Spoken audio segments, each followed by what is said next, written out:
Мемлекеттік қызметшілер жұмыстан тыс уақытта негізсіз еңбекке жұмылдырылмауы тиіс. Елбасы өз жолдауында атқарушы органның жүйесін сынға алып, бұл үрдісті жоюға қатаң талап қойған болатын.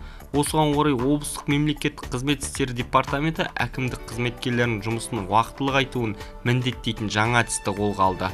Бүгінде өңірдегі бірқатар атқарушы орган мекемелері мен аймақтық департаменттерінің жұмыс компьютерлерінде Force Shutdown бағдарламасы енгізілді.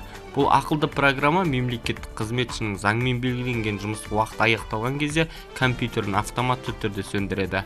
Шыны керек, қазіргі заманда компьютерсіз жұмыс бітпейді. Ақылды программаға алғаш қосылған мекемелердің бірі облыстық жер қатынастары басқармасы. Бұрын жүктелген тапсырманы мамандар уақытпен санаспай орындай беретін жаңа жүйе енгізгелі қызметкерлер кешкі 7-де жұмыстан шығатын болып жүр. Бүгінде облыс әкімдігіне қарасты 24 басқармаға түгелдей жаңа бағдарламаны орнату жұмыстары жүруде.